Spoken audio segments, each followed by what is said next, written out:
हाँ जी दोस्तों, स्वागत है आपका हमारे YouTube चैनल में जिसका नाम है जीएस फाउंडेशंस।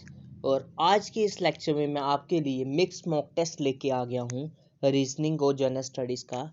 और ये आपके जेकेपी बॉर्डर बटालियन के लिए बड़ा इम्पोर्टेंट है। और बिना किसी देरी के हम अपने मॉक टेस्ट की शुरुआत करते हैं। और आप मुझे वीडियो के अंत में अवश्य बताएं कि आपके स्कोर कितना बन रहा है इसमें, ताकि हमें भी पता चले कि हमें और कितनी मेहनत आपको करवानी पड़ेगी, क्योंकि कुछ ही दिन बचे हैं अब पेपर को। और हम चाहते हैं कि आप अपना बेस्ट दें एग्ज़ाम में। तो चलिए शुरुआत करते हैं अपनी वीडियो की। देखिए, select the related word from the given alternative. इन सभी अल्टरनेटिव में से मुझे रिलेटेड वर्ड बताना है। लिप्स जो है वो स्माइल से रिलेट करता है, तो आइस किससे रिलेट करेगा? ब्लैक से, विंक से, टू से, या स्पेक्टिकल से? मैं आपको बता दूं, लिप्स, हम लिप्स से स्माइल करते हैं, तो आइस से क्या करते हैं? विंक करते हैं। तो इसका करेक्ट ऑप्शन होगा बी पार्ट। चलिए नेक्स्ट क्वेश्चन की तरफ हम चलते हैं। देखिए, ये जीएस को क्वेश्चन आता है। कहता है कि कन्वेंशनल नेम क्या है बांग्लादेश का? Republic of Bangladesh, people Republic of Bangladesh, democratic Bangladesh, या नो ऑप्शन इज करेक्ट।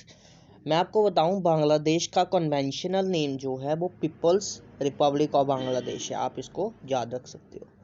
चलिए नेक्स्ट क्वेश्चन की तरफ हम चलते हैं। देखिए, ये प्रश्न कहता है कि मुझे रिलेटेड नंबर बताना है इन अल्टरनेटिव से। देखिए, 357 से 714 बनता है, तो 468 से कौन सा नंबर मेरे पास बनेगा? देखना, ये 714 कैसा बना होगा? अगर मैं इसको 2 से मल्टीप्लिकेशन करूं, 2 7 जा 14, 2 5 जा 10, 1 2 3 जा 6, 714 तभी बनता है। और इसी तरह मैं अगर 468 को करूं 2 से, 2 8 जा 16, 2 6 जा 12, 3 1 कैरी, 2 4 जा 8, 936 बनता है। वो कौन सा ऑप्शन है? Option number C. तो सी ऑप्शन करेक्ट है, तो ये हमारा आंसर हो गया। चलिए नेक्स्ट क्वेश्चन की तरफ। देखिए, एक और आ गया जीएस का क्वेश्चन जो है।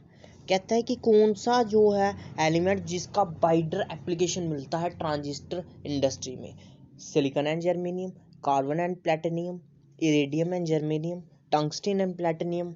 मैं आपको बताऊं कि जो ट्रांजिस्टर इंडस्ट्री है या सेमीकंडक्टर इंडस्ट्री है, इसमें सिलिकॉन और जर्मेनियम सेमीकंडक्टर का बड़ा यूज़ होता है।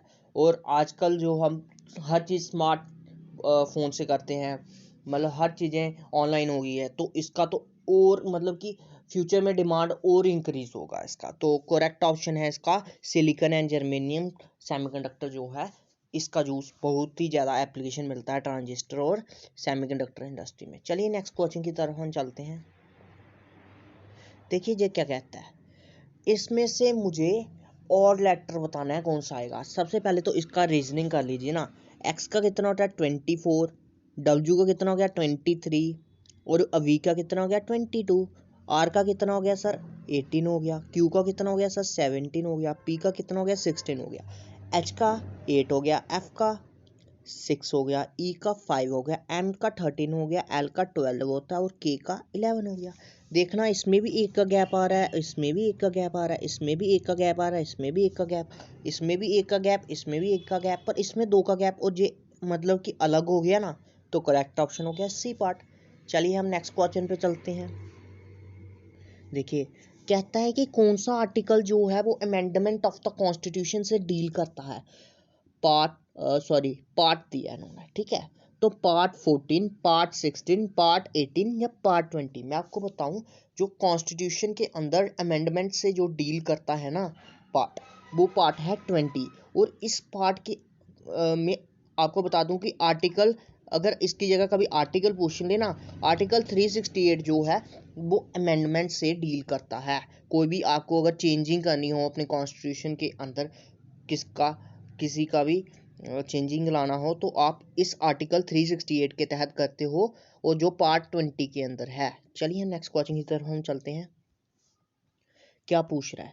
देखिए, कहता है कि इन सभी अल्टरनेटिव में से मुझे बताना है कि यहाँ पे इस सीरीज को कौन कंप्लीट करेगा? क्वीन, एक्वा, पिकुआ, टॉर्क, या एंटिक्यू? इसमें आगे क्या आएगा? ऑप्शन दिया है स्कॉट, क्वाड्रिलेटर, पेरिस क्वेस्ट और क्वे।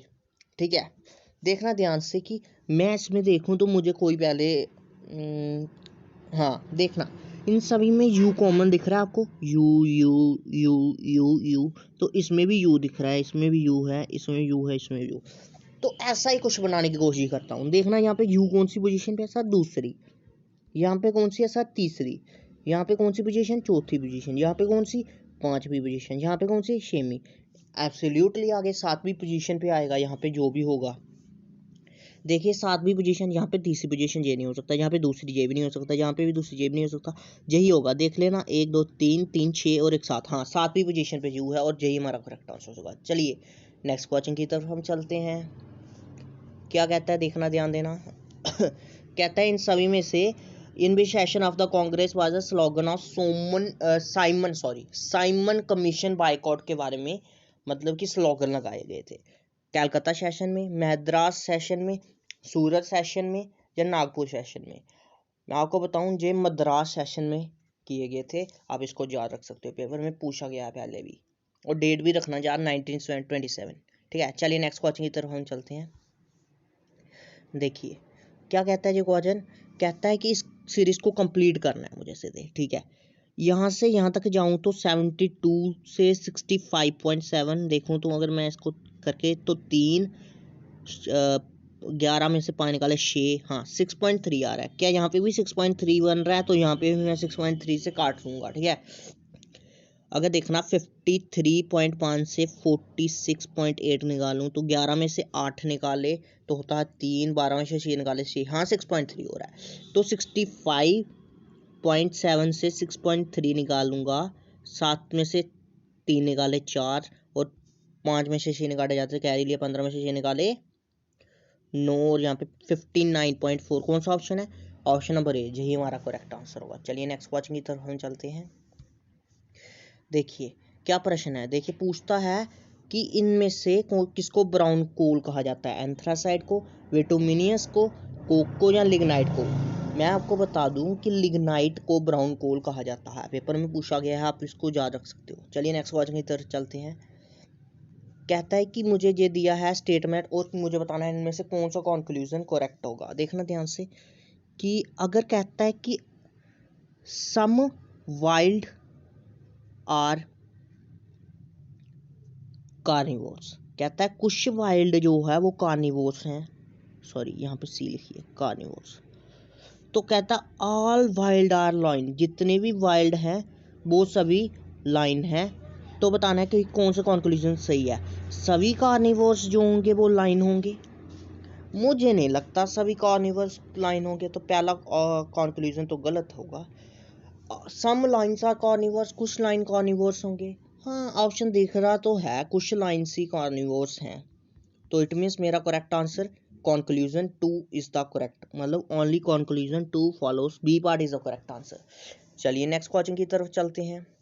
नेक्स्ट क्वेश्चन क्या कहता है कि देखना ध्यान से, it is difficult to walk on the ice than on the road because, क्योंकि ice has a lesser friction than the road, यही करेक्ट होगा, डी पार्ट। चलिए नेक्स्ट क्वेश्चन की तरफ हम चलते हैं। देखिए क्या कहता है कि 6 years ago Parvez age was same age present age of Manish. कहता है कि 6 साल पहले परवेज की एज मतलब P-6 जो है वो मनीष के बराबर है। इट मीन्स P-M जो होगा वो 6 के बराबर होता है। कहता है कि अगर प्रेजेंट एज ऑफ परवेज जो है वो 1/4 more than of Manish present age, मतलब कि प्रेजेंट एज ऑफ परवेज जो है 1/4 ऑफ मनीष एज है। इट मीन परवेज जो हो गया वो 5m/4 आएगा। तो इसको मैं अगर इसमें पुट करूँ तो मेरे पास मनीष की एज आ जाएगी, कितनी आएगी, 5m/4 minus m equal to 6 के बराबर आ रहा है, जो कि m के बराबर मुझे देगा 24, मतलब मनीष की एज 24 होगी। तो यहाँ पे पुट करूँ तो परवेज की एज 30 आ रही है। ठीक है, परवेज की एज 30 आ रही है। कहता है कि in how many years will Parvez age become double to that of Manish. अगर मनीष की एज को मैं डबल कर दूं तो कहता है कि अगर मैं मनीष की एज को डबल कर दूं, 24 की डबल कितनी होगी, 2 × 24 = 48 आ गया। तो कितने साल में परवेज की एज 48 हो जाएगी। अगर उसकी 30 है, अगर मैं 48 तक पहुंचना है उसको 18 प्लस करना पड़ेगा, मतलब तभी तो 48 बनेगा। तो ऑप्शन 18 साल उसको अपनी एज को ज़्यादा करना पड़ेगा। इट मीन्स हमारा करेक्ट आंसर होगा D part is the correct answer 18। चलिए नेक्स्ट क्वेश्चन की तरफ हम चलते हैं। कहता है कि जीनोम मैपिंग रिलेट किससे करता है। मैं बताऊं, इन्होंने दिया है blood grouping, mapping of genes, mapping of nerve centre या मैपिंग ऑफ ब्रेन। तो करेक्ट ऑप्शन होगा मैपिंग ऑफ जीन्स। चलिए हम नेक्स्ट क्वेश्चन की तरफ हम चलते हैं। हमारा नेक्स्ट क्वेश्चन क्या कहता है कि इन सभी में से कौन सा वर्ड जो है वो नहीं बनता है इंफॉर्मेशन से। नेशन, इंफ्रा, रेशन या मैटर। देखना ध्यान से, नेशन भी बन जाता है, इंफ्रा भी बन जाता है, रेशन भी बन जाता है, पर देखना ई तो कहीं भी नहीं आ रहा इंफॉर्मेशन में। तो हमारा करेक्ट आंसर हो गया डी पार्ट। चलिए नेक्स्ट क्वेश्चन की तरफ हम चलते हैं। क्या क्वेश्चन कहता है, देखना। कहता है कि with which neighbouring country of India Kaladan multimodal transport project has been undertaken लिया है। ठीक है, तो चाइना, नेपाल, भूटान या म्यांमार। मैं बताऊं इसका करेक्ट आंसर है जो कलादन मल्टी मॉडल ट्रांसपोर्ट प्रोजेक्ट है, जी हमने म्यांमार के साथ किया। चलिए नेक्स्ट क्वेश्चन की तरफ हम चलते हैं। देखना इस क्वेश्चन को ध्यान से। कहता है कि अगर इसमें मुझे सीक्वेंस दिए हैं जो गैप, इसमें मुझे फिल करना है, क्या क्या आएगा। देखिए क्या दिया, ए सी। अगर एक गैप आप इसमें एक बेसिक सा वो देखना क्या बन रहा है यहाँ पे देखना सी है ना, तो सी वाला ऑप्शन देखना। आगे सी के पहले क्या आ रहा है, बी, मतलब ऑप्शन बी से स्टार्ट होगा। मतलब जे भी नहीं बन सकता, जे भी नहीं बन सकता, दो ऑप्शन बचते हैं मेरे पास। अब ध्यान देखना, तो C B C A B. ठीक है, तो ए बी के बाद क्या आएगा, अब देखना यहाँ पे ए बी, तो अब यहाँ पे सी आना चाहिए, मतलब कि यहाँ पे सी आना चाहिए। तो कौन सा ऑप्शन बनता है, बी सी वाला, ऑप्शन नंबर बी। तो हमारा करेक्ट आंसर होगा ऑप्शन नंबर बी। चलिए नेक्स्ट क्वेश्चन की तरफ हम चलते हैं। क्या कहता है, देखिए कहता है कि फुल फॉर्म क्या है ITCZ की। जिस ज्योग्राफी की फुल फॉर्म है जिसको कहा जाता है कि इंटर ट्रॉपिकल कन्वर्जेंस जोन। ठीक है, और ये शिफ्ट करता रहता है हमेशा। ठीक है, कभी इक्वेटर के ऊपर, मतलब कि इक्वेटर के ऊपर जाता है, कभी नीचे आता है। आप इसको याद रख सकते हो। ITCZ की फुल फॉर्म क्या होती है, इंटर ट्रॉपिकल कन्वर्जेंस जोन। चलिए नेक्स्ट क्वेश्चन की तरफ चलते हैं। ये बी पार्ट होगा इसका करेक्ट आंसर।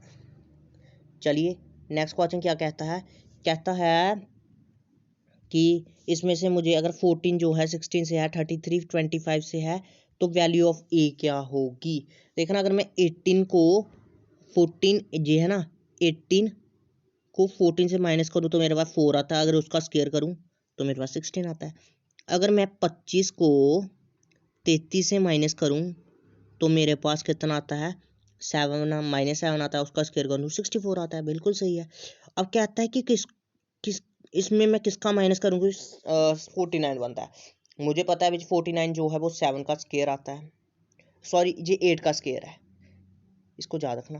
ठीक है, गलत हो गया मुझे थोड़ा सा, ये 7 का स्क्वायर आ रहा है। ठीक है, तो क्या माइनस करूँ ए में से कि मेरे पास 7 आ जाए।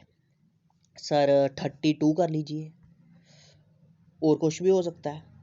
सर 18 कर लीजिए माइनस, तब भी हो सकता है। हाँ जी, तो ऐसा कौन सा ऑप्शन है सर, ऑप्शन नंबर डी, यही हमारा करेक्ट आंसर होगा। चलिए नेक्स्ट क्वेश्चन की तरफ हम चलते हैं। क्या कहता है क्वेश्चन, कहता है कि इसमें से सब वेदास के अंदर किसको नहीं माना जाता, आयुर्वेदा, यजुर्वेद, गांधर्व वेद या शिल्प वेद। मैं आपको बता दूं, यजुर्वेद जो है उसको सब वेदास के अंदर मतलब काउंट नहीं किया जाता। चलिए नेक्स्ट क्वेश्चन की तरफ हम चलते हैं। और that's for the today's video. I think आप इस वीडियो को लाइक करेंगे, मेरे चैनल को सब्सक्राइब करेंगे, और ज़्यादा से ज़्यादा वीडियोस के लिए आप प्लीज़ इसको शेयर करते रहिए, ताकि मैं आपके लिए ज़्यादा से ज़्यादा वीडियो बना सकूं।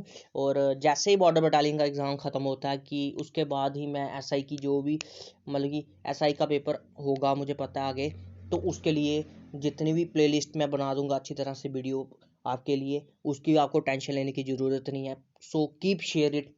जब तक कि आपका एग्ज़ाम नहीं होता आप मॉक टेस्ट लगाते रहिए जहाँ पे। एट द एंड, जय हिंद, जय भारत।